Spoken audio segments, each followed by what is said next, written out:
Bienvenue dans La Fondamentale, le podcast qui donne la parole à ceux qui transforment leur passion en véritable moteur de vie. Cette semaine, je reçois Olivier Lubrano d'Icicone. On y parle bande dessinée, persévérance, mais aussi accomplissement dans la création. Je vous souhaite une bonne écoute. Roger, let's go. Commencer comme ça, c'est pas fou. Hein. Ah bah, ça y est, c'est commencé, c'est débuté. Ah bah alors, tant pis. C'est raté. Wow. Ah bah. Bonjour à tous, bonjour à toutes et bienvenue dans le podcast. Celui que vous aimez bien, celui qui vous donne le sens et celui qui éclaire les personnalités. Aujourd'hui, je reçois Olivier Lubrano d'Icicone. Bonjour. Est-ce que j'ai bien prononcé ? Non. Ah merde. Ça commence mal. Non, c'est Lubrano d'Icicone. Ah, d'Icicone. Bah, moi j'aurais dit d'Icicone. Oui, mais il n'y en a pas des boîteaux. Olivier, ravi de te recevoir ici. Ravi d'être là aussi. Tu connais un peu le principe du podcast ou pas ? Oui, je suis un fan. Un fidèle auditeur. Exactement. J'espère que tu as écouté tous les épisodes.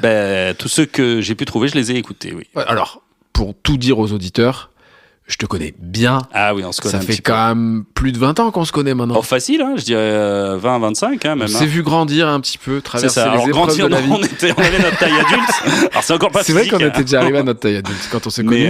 Mais ça fait... oui, on avait la vingtaine à peu près. Ouais, c'est ça. Juste. Je dirais tout juste la vingtaine, ouais. Donc ça fait 25 ans, quoi. Des amis de 25 ans, quoi. C'est vrai. Putain, déjà. Ah ouais, non, ça passe. Et moi, je te connais professionnellement sous deux casquettes, que tu as toujours d'ailleurs. C'est ça. Toujours les deux casquettes. Et comment toi, tu te décrirais, quand tu te présentes, tu dis que t'es quoi ? Je me prendrais plutôt comme un prof. Parce que je suis prof dans l'éducation nationale depuis 20 ans, là pour le coup, donc prof expérimenté. Le vrai. Voilà, le vrai, prof de collège, tout ça. Donc prof d'art plastique, prof de... Ah oui, c'est important que tu précises. Oui, oui. Donc prof d'art plastique en collège. En collège, c'est ça principalement. C'est ton gagne-pain. C'est mon gagne-pain, oui, très clairement. C'est les études que j'ai faites, tout ça qui m'ont amené à ça. Puis bon, j'ai une légitimité aussi dans ce métier du fait de l'avoir fait depuis 20 ans, quoi, d'être toujours en poste, voilà. Et j'ai aussi un autre métier qui est pour le coup plus pas secondaire en importance, mais on va dire secondaire en temps. Je suis aussi auteur de bande dessinée. Auteur, derrière auteur, tu mets scénariste et dessinateur. C'est ça, scénariste et dessinateur. Toi, le dessin, les arts plastiques, c'est venu quand ? Alors, disons qu'il faudrait dissocier le dessin des arts plastiques. Ah déjà, excuse-moi. Voilà, parce que déjà, c'est pas tout à fait la même chose. Et surtout, pour le coup, les dissocier, parce que c'est pas arrivé à la même époque. C'est pas du tout arrivé à la même époque pour moi. Le dessin, c'est depuis toujours. C'est aussi loin que je m'en souvienne. Depuis que je suis tout gamin, j'ai toujours dessiné, beaucoup dessiné, notamment beaucoup par rapport à la bande dessinée. Je me rappelle les premiers dessins que je faisais, c'était en recopiant des Tintins ou en faisant mes petites histoires de bande dessinée déjà à l'époque. C'est un truc effectivement qui me travaille depuis toujours. J'ai pas souvenir de pas avoir dessiné. Et je suis ce qu'on appelle... Alors, il y a une sorte un peu de compulsion à dessiner, c'est-à-dire que si, là par exemple, là ce n'est pas le cas, mais si j'avais un stylo ou n'importe quoi à la main, une feuille... Tu serais en train de dessiner. Je serais en train de dessiner, sans regarder en fait, mais c'est automatique. Le fameux, voilà, comme l'écriture automatique, le dessin automatique. Ou les gens qui dessinent au téléphone, qui font juste des gribouillis. Bon, moi c'est des gribouillis un tout petit peu plus... élaboré. Oui, un tout petit peu plus élaboré, mais ça a été ça, et ça a été ça sur toute ma scolarité. Voilà, le dessin... Tu dessinais pas sur les tables, toi ? C'était sur le bord du cahier. Alors, ça m'est arrivé un petit peu, tables. mais ça peu d'intérêt. Non, c'était plutôt sur le bord des cahiers. Ouais, ça, j'ai noirci beaucoup de marge. Je fais ça à tous les cours, dès que j'en avais l'occasion, quoi. C'est inné chez toi. Alors, c'est pas de l'ordre de l'acquis. Si. Alors, si, il y a énormément de l'acquis. Disons que c'est instinctif dans le sens où l'envie de dessiner, elle est instinctive. Et à force de dessiner, ça devient instinctif. Mais après, le dessin, ça se développe par la pratique, en fait. D'accord. C'est-à-dire que, oui, j'ai un peu progressé depuis, quoi. On devient dessinateur en dessinant, en fait. Tu dessines depuis tout petit ? Oui, en plus ou moins avec une école, comme beaucoup de monde, un peu de base, en recopiant les dessins qu'on voyait, qu'on aimait. En étant dans le mimétisme. C'est ça, voilà. C'est ça, tu recopies le dessin, tu décalques pas, tu recopies, t'essaies de le refaire. Si, bien sûr. Après, alors, au début, non. Au début, on décalque pas parce qu'on est dans le plaisir d'essayer de refaire tout ça. Après, quand on veut arriver à des choses un peu plus techniques, on se met aussi à décalquer parfois pour apprendre un peu. J'ai rien contre le fait de décalquer aussi. C'est aussi du dessin. Vers 15-16 ans, là, tu te dis, je pourrais en faire quelque chose ou pas ? Non, ou toujours pas, c'est toujours pas un métier. Non, on est, alors, alors non, en plus à l'époque, parce que je rappelle, j'ai 46 ans, ça se faisait pas trop. C'était pas comme maintenant. Il y avait de nos jours maintenant, il y a des écoles pour faire du graphisme, pour aller. Alors ça existait aussi, mais disons, il y a des écoles vraiment pour faire de la bande dessinée, pour travailler dans le jeu vidéo, et qui mettent en valeur. C'est ça. Ces parts-là. Moi, à mon époque, il y en avait qu'une. C'était les Gobelins. C'était à l'autre bout du monde. Je sais pas comment on rentrait là-dedans. Ça me paraissait un truc vraiment inatteignable et voilà, qui n'était pas du tout dans mon univers. Ça a été à la fin du lycée où, avec pas mal de potes à moi, on a suivi en fait un cours qui était quelque chose de très rare à l'époque. Ça n'existait pas, alors que maintenant il y en a un peu de tous les côtés. C'était un cours de bande dessinée justement. Parce que moi, dans mon esprit, je voulais faire de la BD en fait, plus que du dessin, parce que au-delà du dessin, il y a aussi la question de la narration qui. Oui, raconter des histoires. Ouais, voilà. Moi, ce que j'aime particulièrement, c'est raconter des histoires par le dessin. C'est pour ça d'ailleurs que je me verrais pas illustrateur ou que juste des belles planches. Si je pourrais être que dessinateur pour une bande dessinée, mais par exemple, je ferais pas que de la peinture. Il te manque quelque chose, du dessin. Okay. Il faut que ça raconte une histoire et puis le côté séquentiel de la bande dessinée, moi, me plaît. Donc là, tu as le groupe de potes, vous avez un cours de BD. Un atelier de BD qui s'organise et en fait qui est fait par un professionnel de la bande dessinée qui est alors encore tout jeune, parce qu'il est pas beaucoup plus vieux que nous, il doit avoir 25 ans, nous on en a 15-16, une dizaine d'années de plus que nous. Et en fait, donc c'est Didier Tarquin, donc qui est un auteur maintenant de bande dessinée reconnu, c'est l'auteur donc de l'Enfeust de Troie, très très gros carton, justement dans les années 90, très très bonne série d'Heroic Fantasy. Et donc lui il commence, il est sur le tome 1 de l'Enfeust quand pour arrondir un peu ses fins de mois, il fait un petit cours comme ça de bande dessinée. Et c'est là où j'ai vraiment ma première expérience, où je vois un vrai professionnel travailler, des planches originales. Et là, c'est sûr que c'est le kiff. Il y a un déclic ou c'est une confirmation ? C'est une confirmation, on va dire, que j'ai envie de faire ça. Mais c'est vrai qu'il y a ce côté, je suis encore tout jeune. L'atelier dure 2 ans. Tu l'as fait sur 2 ans, l'atelier avec sur Tarquin. 2 ans. Ouais, j'ai fait sur 2 ans. Et en fait, à la fin de la deuxième année, comme sa série L'Enfeust donc cartonne, il a plus besoin financièrement de faire. Donc il stoppe lui. Il arrête et surtout il part sur Aix pour monter en fait un studio et créer avec d'autres gens le magazine L'Enfeust Mag. Au bout des 2 ans, il part sur Aix pour justement monter ce studio-là. Et j'ai des potes à moi qui le suivent en fait. Ils s'engouffrent dans la brèche en fait et ils se disent tiens on va essayer de bosser avec lui et ils font leurs premières armes dans L'Enfeust Mag. Et moi c'est quelque chose que je ne fais pas. Moi c'est quelque chose que je ne fais pas. Oui, toi tu fais le choix de pas le faire ou c'est quoi ? Comment alors oui, je fais un peu le choix de pas le faire. Alors pour il y a plein de raisons. Ouais, il y a plusieurs raisons. Alors déjà parce que je me sentais pas encore mature pour le faire forcément. Après je pense que j'étais pas ultra fan de l'esprit d'atelier.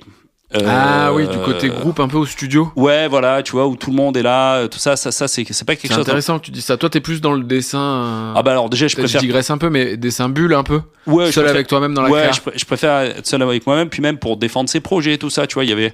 Je trouvais ça compliqué. Je me sentais pas forcément à l'aise. Alors, en plus, je voyais que j'étais pas forcément le meilleur dessinateur, j'étais pas tout ça. Donc il y a. Ah oui, il y avait le côté concurrence un peu. Un petit peu, c'est normal, c'est normal, forcément. C'est intéressant que tu dis ça. Je te voyais pas comme ça. Et du coup, disons, ça fait partie ça a freiné un petit peu du faisceau d'éléments qui ont fait que moi je me suis pas engouffré en disant tiens c'est absolument ça que je veux faire. Tes fameux potes qui eux décident d'y aller. La plupart font une très belle carrière, il y a bien plus belle carrière que moi. Aujourd'hui, en tout cas dans la BD. Oui, dans la BD. Une belle carrière, c'est dans le sens réussite commerciale. Dans la bande dessinée, c'est sûr. Et puis en longévité, tout ça, je les rattraperai jamais. Ils sont en fin de temps d'avance. C'est-à-dire qu'eux, ils ont vraiment continué ça. Alors là, pour le coup, moi, je leur tire mon chapeau. C'est-à-dire qu'ils ont eu le courage, ils se sont gouffrés dans la brèche. Ils n'ont pas lâché, ils ont fait des petits trucs au début pour apprendre, pour émerger, tout ça. Oui, ils se sont lancés à fond là-dedans. Ils se sont lancés à fond là-dedans et ils n'ont pas eu le doute comme toi est-ce que c'est vraiment ça ? Alors c'est pas tant est-ce que c'est vraiment ça, parce que je pense qu'au fond de moi, je me disais oui, je vais le faire. Mais je me disais, est-ce que c'est ce moment-là ou est-ce que c'est de cette manière-là ? C'est intéressant. Tu vois ? Alors très clairement, je pense que la vraie raison, c'est que je manquais de maturité en fait, tout simplement. J'étais pas prêt et je pense que d'ailleurs, je suis pas sûr que si je m'étais engouffré forcément dedans, j'aurais réussi.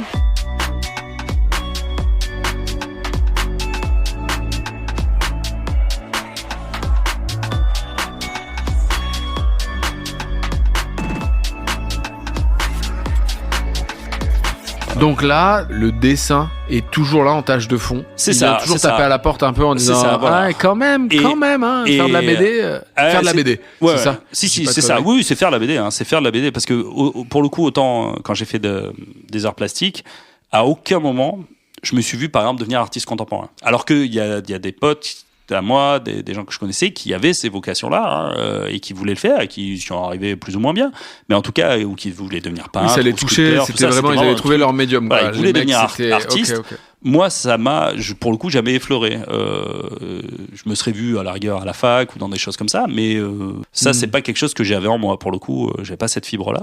Mais par contre, effectivement, la bande dessinée, ça revenait un petit peu par vague comme ça me travaillait toujours. Et sur ces 20 ans où je bossais, j'ai eu des moments où effectivement, j'avais envie de faire de la bande dessinée. Alors là aussi, un peu comme un hobby, ça revenait. Je travaillais sur des projets plus ou moins sérieux, plus ou moins bien montés. Parce que en bande dessinée, ce qu'il faut savoir, c'est que quand on veut présenter un projet à une maison d'édition, on peut. C'est pas en soi, c'est pas extrêmement compliqué.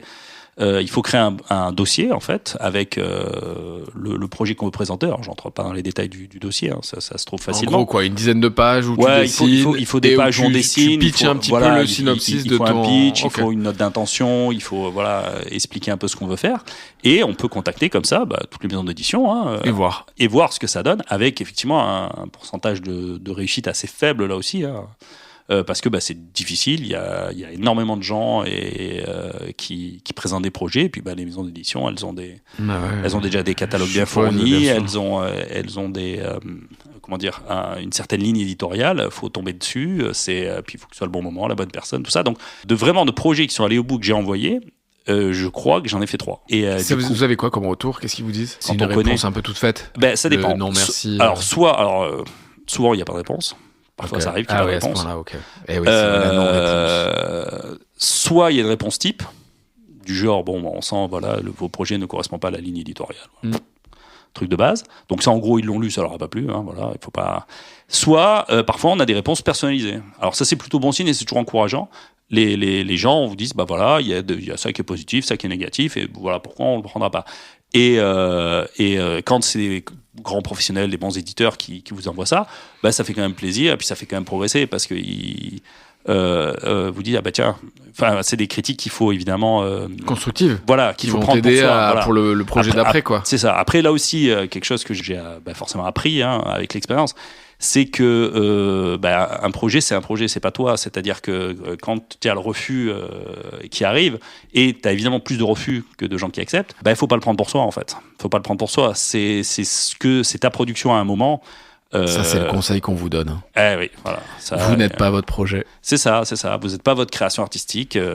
Et dans tous les sens d'ailleurs. Oui. Moi, c'est ce que je dis aux élèves. Là aussi, encore, je me répète, mais je leur dis toujours, dans le bon comme dans le mauvais, vous n'êtes pas votre projet. C'est ça. C'est-à-dire que même si on te dit que t'es un génie, détends-toi, c'est ton projet qui est génial. C'est ça, voilà. À ce moment-là, t'as été génial. Ça veut pas dire que tu l'es tout le temps. Exactement. Et quand t'es mauvais ou quand ça correspond pas, ça veut pas dire que t'es mauvais en général. Exactement. Tout le temps. Pareil. C'est à ce moment-là. Gardons l'humilité. dans le bon comme dans le mauvais. C'est ça. Et puis, c'est des choses qui arrivent, de taper à côté, on va dire. Complètement. De taper à côté. Donc, du coup. Donc là, vous avez des critiques constructives. Oui, voilà. Quelques-unes qui te font repenser un peu le truc. Ouais, et puis du coup, ça me. Mais alors, en plus, c'est sur des longues périodes, en fait. Et ouais, là, on en parle. On dirait que ça prend 10 secondes, mais en vrai. Mais en fait, c'est sur des années, parce que tu fais ça, en plus, tu bosses à côté, t'as ta vie de famille, t'as tout, quoi. Est-ce que c'est plus simple le fait de prendre des refus quand t'as un boulot à côté? Carrément. Et puis surtout, je pense que c'est pour ça aussi que j'ai été plus zen. C'est extrêmement compliqué. Tu le prends pas perso, du coup? Si, tu le prends perso, ça fait jamais plaisir. De toute façon, un refus, c'est toujours dur. Puis surtout quand t'as mis un peu... Oui, t'as mis de toi dans le projet, c'est ça. Mis de toi, c'est du perso. T'as appliqué, t'as essayé de faire du mieux que tu peux. Il y a forcément une grande... Donc quand même... Il y a un peu ce côté, je le prends perso, et ça vient dévaloriser celui que t'es ou pas? Je pense pas. Alors, c'est évidemment une blessure narcissique, forcément. Tu proposes un truc, tu viens de passer du temps, tu t'es appliqué, et on te dit, non, tu vois, ça nous intéresse pas. Forcément, ça reste une blessure, ça reste un coup porté à ton ego, forcément. Donc sur le moment, ça fait pas plaisir, mais au final, c'est pas forcément un truc effectivement qui va te remettre en cause entièrement ou rabaissant. Alors je dis pas au bout du 150e, quand on t'a toujours eu que des refus, là au bout d'un moment, ça doit pas être évident. Voilà, ça doit pas être évident. Et puis tu dois dire oui, bon finalement, est-ce que je me suis pas trompé quelque part? 150, tu t'es toujours pas posé des questions, c'est ça. Chaud quand voilà, même. Après voilà, c'est ça. C'est pas facile. Après, est-ce que ça te remet en cause complètement? Alors moi, j'ai peut-être eu la chance justement d'avoir une autre vie à côté, justement, d'avoir une vie professionnelle, une vie de famille. Miser sur le côté artistique. C'est ça, voilà, de pas tout mettre mais ça aussi, je pense que ça fait partie aussi un peu de moi. Je mets pas tous mes œufs dans le même panier, c'est-à-dire que voilà, je suis pas que geek, je suis pas que prof, je suis pas que. T'as cette richesse. C'est ça. Alors je sais pas si c'est une richesse. C'est vrai que c'est mal dit, pardon. ou l'acheter, tu vois, de pas mettre tous ces œufs dans le même panier, mais en tout cas. C'est le flip en fait. C'est ça, voilà, de dire bon, je vais peut-être pas tout jouer sur ce coup-là, quoi. Et c'est vrai qu'on peut le voir comme ça aussi. Aussi, pas forcément dire oui, je suis complexe et multifacette. Voilà, je suis tellement multipassionné que je pouvais pas faire que dessinateur. C'est ça. Ou aussi de dire je suis une flippette et si ça marche pas, c'est pas grave. Je me suis gardé une sortie de secours, quoi. Enfin, plus qu'une sortie de secours d'ailleurs. Donc là, t'es un peu touché, ça te perturbe un peu. Forcément, ça fait jamais plaisir. Mais disons que ça t'arrête ou pas? Ben non, ça m'empêche pas d'arrêter. Il y a des moments où je me disais que ça marche pas. Je pense que je vais continuer quand même si je sais que ça fonctionnera pas. Parce que ça fait partie de moi, en fait. C'est quelque chose que j'aime, qui me fait plaisir, ça fait partie de moi. Donc, monter des projets, essayer de créer des histoires, c'est un truc que j'ai envie de faire, qui est ancré en moi. Et du coup, quelque part, évidemment qu'on a envie que ça fonctionne, que ce soit lu, puis on le fait pas que pour soi. Mais on le fait aussi quand même pour soi. Et du coup, je m'étais dit, non, je pense que je continuerai toute ma vie. À tenter à envoyer des projets et voir s'ils sont commercialisés. Même pas forcément, même pas envoyer des projets, mais au moins me dire, ouais, je pense que inventer des histoires, essayer de les créer, d'en faire un truc, ouais, je pense que je le ferai toute ma vie parce que c'est un truc, voilà, qui me plaît. C'est évident chez toi. Ouais, il y a une évidence, ouais. Il y a une évidence. Quand tu crées, question un peu d'obsession aussi. Obsession, toi, tu dirais? Oui, alors. T'es pas dans ton axe quand tu le fais? Je pense que je suis assez souvent dans mon axe, en fait. Il y a plein de moments où je suis serein, en fait. Il y a pas que les moments. En tout cas, le doute vient pas te mettre en galère, vient pas te créer d'angoisse, vient pas. Non, d'angoisse, non, c'est un mot trop fort. Non, angoisse, non, c'est un mot trop fort. Attends, est-ce que t'as déjà été angoissé? Si, oui, bien sûr. Oui, bien sûr. Comme tout le monde. Mais mais les angoisses même sont venues plus tard sur d'autres trucs. Tu vois. D'accord. Mais en réalité, c'est des échecs confortables en vrai. Ça va. Ouais. Tu vois, moi, effectivement, quand t'as pas un sou, que t'as tout misé là-dessus, que tu joues ta vie. Je suis complètement d'accord avec toi. Là, c'est sûr que ça fait mal. Là, oui, l'impact n'est pas du tout le même. C'est ça. Ça met vraiment ton avenir en échec. C'est ça, voilà. Moi, le projet aboutit pas, ça change pas ma vie, quoi. Mais toi, tu te remettais pas en question. Oui, tu gardais cette humilité de dire, eux, ils veulent pas, ça s'arrête là. Ça veut pas dire que je suis pas bon. Alors si, après, il y avait quand même cette question de se dire, alors attends, moi je me berce d'illusions et je me dis finalement je suis une sorte de, pour imaginer que je suis un amateur, tu vois, un peu qui sait faire 2-3 trucs, mais qui dépassera jamais le rang de l'amateurisme, quoi, tu vois. Comme il y en a plein qui sont bons dans des domaines, mais il y a une espèce de plafond de verre qui fait que ils n'arrivent pas à passer le cap. Et je me dis oui, peut-être j'en suis là et que je m'illusionne un peu sur mon niveau et de me dire oui, je pense que. Et finalement, je le ferai que pour le loisir. Et je me dis, oui, ça me plaît, donc je continue, quoi. Et là, tu continues. Et je continue, je monte un nouveau projet plus perso, enfin plus perso, qui est aussi, là aussi, il y a toute une... C'est intéressant que tu dises ça. Parce que finalement, ça marche, pardon, je spoil un peu. Ouais.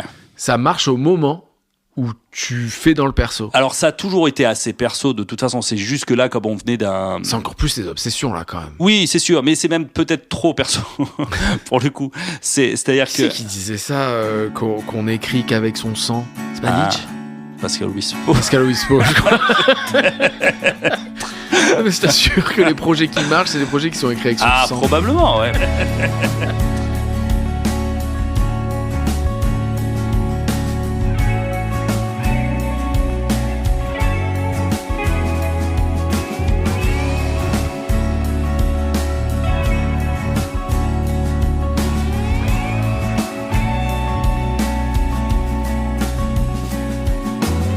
Donc cette BD, on va donner le nom. Oui. Aujourd'hui, qui est sortie, elle s'appelle comment? Donc elle s'appelle La Cellule Fantôme. Donc c'est une bande dessinée de science-fiction qui est en 2 tomes, qui est sortie aux éditions Clair de Lune. un projet qui alors plus personnel dans le sens où effectivement je venais de travailler avec quelqu'un sur un truc qui me correspondait un petit peu moins, donc un truc vraiment dans ce que j'ai envie de faire, la BD de science-fiction assez mature, assez action, un peu horreur, ouais, un petit peu très légèrement horreur avec des grosses influences comiques, un peu violente. Oui, voilà ce que j'aime en fait. C'est pas tout public, hein, on le dit. Non, c'est pas tout public. Il y a un côté un peu bourrin, il y a un côté, mais quelque chose, voilà, ce qui me plaît où tu te sens bien. Voilà, et vraiment avec ce côté. C'est le genre de BD que j'aimais lire quand j'étais ado, c'est ce qui me faisait... C'est ce que j'allais dire, il y a un côté doudou. C'est ce qui me faisait vibrer. Et quand je dis que c'est trop personnel, c'est que limite, même, je me fais trop plaisir, en fait. Je me dis, ah bah tiens, ça marche, allons-y. N'empêche, ce qui est intéressant, c'est que tu donnes tout ce côté perso et t'as un éditeur qui dit banco. Oui, parce qu'après, alors, on va dire, allez, j'ai dû l'envoyer une quinzaine de maisons d'édition. Et en gros, j'ai eu 2 réponses positives. Une qui était pas très intéressante et donc celle des éditions Clair de Lune qui était vraiment cool et qui m'ont fait une belle sortie avec une très belle distribution. Là, pour le coup, quand on voit que ça l'éditeur est intéressé, bah déjà il y a une adrénaline qui arrive comme ça assez forte. Et puis bon, bah quand on voit que là ça passe, que ça signe et tout ça, là, bah forcément il y a une sorte de satisfaction, ouais, c'est comment satisfaction, ouais. Ah bah ça fait forcément plaisir. Alors après, ça vient confirmer. Ouais, bah ça t'as bien fait de continuer de bosser. Ouais, il y a beaucoup de choses. Alors déjà, ce qu'il faut se rendre compte, c'est que c'est long en fait. Tout est très long dans la bande dessinée, tout est très très long. C'est-à-dire que le projet, on va dire, j'ai dû mettre 2-3 ans à le monter en travaillant à côté, en le faisant comme ça sur les week-ends quand on a du temps. Donc on envoie, on a des réponses négatives qui arrivent, hein. Ça met du temps. L'éditeur finit par répondre, on a des conversations par mail, ça prend du temps. Et on voit petit à petit que il se passe quelque chose quand même, et on a la réponse. Mais tout ça s'est fait sur des semaines et des semaines. C'est pas comme ça, hop, un coup de fil, allez, hop, c'est bon, banco quoi. Alors ça peut arriver, hein, mais là en tout cas ça n'a pas été le cas. Donc du coup c'est vrai qu'on a le temps de digérer un petit peu le truc, et surtout entre le moment où on signe et le moment où l'album sort, il y a encore beaucoup de temps. Donc on a aussi le temps de passer par plein de phases. Il y a tout le moment de l'écriture où tu vas écrire le scénario. C'est hyper long. C'est très long. C'est très long, c'est du marathon. Et laborieux. Moi je t'ai vu bosser oui, forcément. 3 ans comme pas permis quoi. Ouais, c'est vrai qu'il faut beaucoup travailler, surtout quand tu as une autre activité à côté et que tu n'es pas à temps plein. Toi quand tu es sur scène, tu vois, tu as ton public qui est face à toi, tu interprètes ton truc, c'est l'aboutissement d'un travail, c'est une forme de consécration. Moi la sortie, je peux aller à la Fnac voir mon album, je suis content. Mais je vois pas, j'ai plus rien à défendre. Enfin, oui, t'as pas le partage un peu comme quand on est sur scène. C'est ça, voilà. À voir avec ça. C'est pas un moment particulier, tu vois. C'est-à-dire que t'es content, tu vas voir des gens, tu vas faire des festivals, tu vas pouvoir parler avec les gens et tout ça. Mais c'est sur un temps long, là aussi. Tu vois, c'est pas. Oui, il y a pas ce concert. C'est ça, voilà. C'est pas un 500 moment. personnes qui sont venues au même endroit, au même moment, et qui viennent t'acclamer. T'as plein de petits moments et célébrer un peu, en gros. C'est ça, voilà. T'as plein de petits moments et où, en plus, on te demande presque plus rien. Tu vois, c'est-à-dire que l'album, il est et puis c'est fait. Voilà, il est fait. Comment tu l'as vécu quand t'as signé ? Alors déjà, t'es super content parce qu'effectivement, il y a une sorte d'aboutissement. Après, là aussi, tu t'en rends pas compte. Hein, c'est après avec le recul. Hein, où t'es fier, tu dis. Ouais, bien sûr, t'es fier. Tu dis, finalement, j'ai réussi à le faire. Et le fait d'avoir un livre à soi dans une librairie, dans une médiathèque, je suppose que c'est dans les médiathèques aussi. Ouais, c'est comment ? Alors ça aussi, ça fait. Alors c'est terrible, hein, mais c'est génial. Ça fait vraiment très très plaisir. Et bizarrement, on s'y habitue assez vite. C'est fou, hein, on s'y habitue assez vite. C'est-à-dire que les premières fois, ça paraît fou. Ça paraît presque un rêve, quoi. Ouais. Puis même bizarre, vraiment bizarre. Incongru, quoi. Incongru de dire mais pourquoi c'est là, quoi. Tu te le dis inconsciemment, hein, parce qu'évidemment tu le sais pourquoi c'est là, mais ça fait il y a ce côté-là très très bizarre. Mais c'est comme les premières personnes qui te lisent, qui ont acheté ton album, et qui te font un retour, voilà, sans que tu le connaisses, quoi. En tout cas. Ça devient de l'ordre de la réalité, quoi. C'est-à-dire que c'est comme ça, oui, il y est. Alors, tu vois, c'est con, mais je suis allé en vacances en Belgique. Quand je fais des librairies BD, je fais une librairie BD à Bruxelles, je suis content. Et oui, ton art est à l'international. C'est ça, voilà. Tu dis, ça existe au-delà de moi. Maintenant, c'est... Et puis après, là aussi, il y a ce côté qui est quand même très valorisant de se dire... J'étais pas complètement à la masse, j'étais pas complètement à côté de la plaque tout du long, toutes ces années. J'étais pas qu'un amateur qui savait faire 2-3 trucs. Je dis non, il y avait quand même de la place pour faire un truc un peu propre, un peu pro. Et après, surtout, tu as aussi le retour des autres dessinateurs, parce que forcément, tu fais des festivals, tu rencontres des gens, tu rencontres des dessinateurs. Voilà. Oui, tu passes de la bulle, toi qui as créé beaucoup dans la bulle, à d'un coup, tu t'ouvres au monde extérieur. Et du coup, tu vas avoir le retour d'autres professionnels, tu vois. Et ça fait plaisir quand, tu vois, au moins au niveau du dessin, on te dit, ça c'est propre. Tu dis, tu vois, ça, forcément... quand t'es reconnu par tes pairs, c'est toujours c'est valorisant. C'est toujours valorisant. Après, il y a d'autres aspects qui sont là aussi que tu vas découvrir en étant passé de l'autre côté, qui sont pas évidents non plus. Ce qui est difficile en réalité, c'est le retour. C'est le retour des gens et c'est les retours négatifs. C'est les gens qui aiment pas. Et c'est normal. Et c'est normal de pas aimer. Déjà parce que c'est pas fait pour tout le monde. Mais tu vois, les gens qui a priori auraient dû aimer, qui n'aiment pas et qui vont te donner des raisons parfois valables. Ça c'est dur, ça c'est dur. Même le fait aussi de beaucoup travailler, de beaucoup dessiner, ne serait-ce que sur le dessin aussi, tu progresses, tu vois aussi ce que tu as fait, ce que tu aurais pu faire. Tu dis tiens maintenant, ne serait-ce qu'au bout de 2 ans, je le referai plus tout à fait pareil parce que j'ai progressé, le fait de beaucoup dessiner, parce que forcément là pendant 3 ans, j'ai jamais autant dessiné de ma vie quoi. Parce que quand c'était un hobby, tu dessinais quand t'avais envie. Ouais. Là, ça devient une obligation, donc tu dessinais tous les jours en fait. Ah oui, je dessinais tous les jours. Quand je bossais, je dessinais le soir, et puis quand je bossais pas, je dessinais toute la journée, plus le soir. Donc forcément la pratique change. Et oui. Et s'améliore. Et ça s'améliore, puis ça tout, il faut rendre ta pratique encore plus naturel, non? Ouais, et puis même surtout, tu commences à te poser des questions sur ton efficacité, te dire là, il faut que j'aille plus efficace, il faut que je dessine mieux, plus vite en fait. C'est ça l'idée. D'accord. Donc forcément, tu commences à te poser des vraies questions de professionnel en fait. D'efficience. T'es pas t'es plus que sur le plaisir en disant tiens je vais faire ça me plaît. T'es plus là, tu dis faisons quelque chose qui nous plaît, mais en même temps faisons quelque chose qu'on peut faire dans un délai raisonnable, sans se fracasser, sans mettre 6 mois. Sans pourrir sa vie de famille. C'est ça, voilà. Forcément, là, tu rentres dans un autre univers. Et après, tu vas découvrir aussi l'univers des salons, de BD. Tu vas découvrir effectivement des trucs positifs et des trucs moins positifs.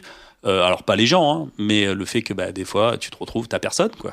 T'as des gens autour de toi. Quand t'es en dédicace. C'est ça, t'es en dédicace, t'as ta pile de livres, t'as plein de gens qui passent et qui jettent même pas un œil sur ce que t'as fait. Et là aussi, c'est pas grave, ça fait partie du truc. Quoi. Ça fait partie du truc. Le gamin de 17 ans qui a fait le choix de pas partir avec les potes faire de la BD à ce moment-là, aujourd'hui, il porte quel regard? Alors c'est difficile à dire parce qu'on je suis tellement plus la même personne en fait. C'est tellement différent. Je pense qu'il serait quand même content. Je pense que c'est une BD qui pourrait lui plaire en fait. C'est surtout ça, tu vois. Je pense qu'il pourrait dire c'est cool quand même d'avoir fait ça. Le gamin que j'étais serait quand même rassuré et content de savoir qu'il a réussi quoi. C'est fait quoi. Ouais, c'est fait, c'est quand même c'est pas rien disons. Non, c'est pas rien. Effectivement. C'est bien. Parce qu'il avait rêvé ça le gamin de 17 ans. Ah oui, il l'avait rêvé. Et n'empêche c'est fait. Et c'est fait. Malgré le temps. Ouais. Parce que des fois, tu sais, il y a des projets, on a envie d'être moi je le vois, on est dans une impatience que ça sorte. Et je trouve que ton témoignage, il y a vraiment cette notion de, c'était pas le moment. Je savais qu'un jour ça se ferait. Oui. Ça a pris le temps de se faire, mais ça n'a pas empêché que ça se fasse. C'est ça. Et surtout, là aussi, c'est ça le plus important finalement, c'est de le faire avant la fin. Oui, voilà. C'est de le faire. C'est de le faire. Mais c'est surtout que je suis pas sûr que j'aurais pu le faire avant, en fait. Et toi, t'as ça en tête? Alors, en tout cas, j'aurais fait quelque chose de différent, c'est sûr. Ouais, évidemment. Mais c'est pas sûr que j'aurais pu le faire, effectivement, parce que j'étais pas prêt, en fait. Il a fallu, que j'apprenne. Que j'apprenne, c'est pas le truc qui est comme ça, et ça tombe tout cuit. C'est bon, je sais faire. Non. Faut bosser. Faut bosser, ouais. Faut apprendre, mûrir les choses. Prendre du recul, encaisser les échecs, se dire, tiens, pourquoi pas se décourager. Ouais, c'est pas évident. Hein. Ah non, c'est pas évident. Mais c'est pour ça que c'est long aussi. Parce que y a des moments où on a le droit aussi de se décourager un peu. Complètement. On a le droit de se poser un peu, d'arrêter, de faire des pauses, de revenir. Finalement, la question que je pose à tous les invités, c'est quoi le sens de tout ça? Alors le sens, c'est celui qu'on donne en fait. C'est celui qu'on amène soi-même. Hein. Le sens, il est nulle part. Hein. C'est nous qui l'amenons. Hein. Moi, j'ai donné du sens. Enfin, j'ai essayé de donner du sens à tout ça parce que quand on voit mon parcours, effectivement, on pourrait se dire tiens, il y a un truc relativement cohérent. Il est resté sur le dessin, sur l'art. Et ça lui a permis de revenir. Il y a une boucle un peu qui est bouclée, tout ça. Mais c'est parce que moi, j'avais envie de ça en fait. C'était effectivement quelque chose qui était en moi, une passion qui était forte. J'ai réussi à boucler la boucle, quoi. J'ai réussi à faire le truc. Et à suivre ta passion. C'est comme ça que tu le dirais. En fait, le sens, c'est là où on le met. En fait. Le sens, c'est le choix, en fait. C'est le choix qu'on fait. Le sens, c'est la direction qu'on va donner à sa vie. C'est pas le sens transcendant en disant oui, c'était comme ça. Non, c'est toi, tes choix. Et au final, le sens, on le voit presque de façon ensuite. On le voit une fois qu'on est arrivé presque. Oui, pas pendant. Voilà, c'est ça. C'était pas un cap à garder. C'est plus une fois que tu es arrivé à un point, tu dis tiens, tu regardes, tu mets un petit coup dans le rétroviseur, tu dis tiens, oui, j'ai fait ce chemin-là. Oui, c'était assez le logique. fil rouge, c'était ça. C'était assez logique parce que j'avais envie de ça et parce que c'est ça qui me menait. Est-ce qu'on va arriver là encore à faire ce qu'on veut ? Ça, on verra. Parce qu'après, c'est pas gagné. Et puis, tout ne dépend pas que de notre volonté. Hein. C'est pas vrai de dire que si on veut, on peut. Des fois, non, on peut pas. Moi, je sais. La carrière de sportif professionnel est derrière moi. Ça, ça c'est fait. On reviendra pas dessus. Hein, avec toute la volonté. Ça, c'est super intéressant. Avec toute la volonté du monde. De le dire comme ça. Mais je pense que ça fait du bien aussi de pouvoir l'entendre, ça. Oui, il y a des gens que ça va venir apaiser d'entendre ça. Peut-être, je sais pas. Si, parce qu'il y a des fois, je trouve qu'on nous sert fort cette notion de volonté. Oui. En disant, allez, mais si tu veux, tu peux. Non, il y a des fois, des fois on a très envie, on peut pas. En fait, c'est pas possible. On peut pas. Le truc, c'est que sans volonté, on n'y arrivera pas. Mais la volonté fait pas tout. C'est-à-dire que malgré toute la volonté du monde, il y a des choses qu'on peut pas faire. Et c'est ça aussi, je pense que il y a quelque chose aussi, notamment dans la BD ou la fabrication d'un livre de manière générale, c'est que c'est beaucoup d'étapes en fait. C'est plein de petites victoires. C'est pas un truc, allez, c'est bon, j'ai gagné. Non, c'est plein de... Il y a des revers, il y a des obstacles, c'est plein de petites victoires. C'est vraiment un marathon, quoi. Et donc, ça aussi, ça t'apprend à te dire que, tu peux pas... c'est pas une ligne droite, tu vas pas tout réussir d'un coup, tout sera pas simple. Mais effectivement, si on s'accroche, parfois ça fonctionne. Merci beaucoup Olive, merci d'être venu tchatcher avec nous. Où est-ce qu'on peut te contacter ? Où est-ce qu'on peut te retrouver ? C'est Olivier. Excusez-moi. Et moi c'est Sébastien, ça ne dérange pas. Je profite pour le dire enfin. Donc c'est Olivier. Olivier Lubrano d'Icicon, que vous pouvez retrouver donc dans les bacs avec La Cellule Fantôme, le tome 1, le tome 2. C'est ça. D'autres BD probablement à venir, mais là pas trop en parler. Pour l'instant. Enfin, si, on pourrait, mais c'est déjà... Voilà. En tout cas, il y aura des petits trucs. Vous le retrouverez sur les internets. C'est ça. On peut te retrouver sur Insta. Ouais, sur Insta. Facebook. Oui, Facebook. C'est un peu vieux. Je suis une 46, personne. C'est vieux. Sur Insta, c'est le plus simple. Ils te contactent directement. Ils achètent ta BD. Ils se la font dédicacer ou sur les salons. Ouais, de temps en temps. Ça marche. Merci beaucoup à tous d'avoir écouté jusqu'au bout. Et n'oubliez pas que ce podcast n'est rien sans vous. Alors continuez à nous faire vos retours. Ils nous font toujours hyper plaisir. Partagez le podcast autour de vous. En attendant, on se retrouve dès la semaine prochaine. Bye bye. Au revoir. Merci d'avoir écouté La Fondamentale. J'espère que cet épisode vous a inspiré, qu'il vous a offert de nouvelles réflexions sur le sens de votre vie. N'oubliez pas, chacun de nous a une fondamentale unique à apporter à la grande symphonie de l'existence. Si vous avez aimé cet épisode, les classiques, abonnez-vous, laissez-nous un commentaire et partagez-le avec vos proches. Un petit 5 étoiles est aussi le bienvenu pour nourrir l'algorithme. Je serai ravi d'avoir vos retours et vos propres visions sur la vie. En attendant le prochain épisode, prenez soin de vous et continuez à chercher ce qui vous anime. À très bientôt pour faire résonner la fondamentale.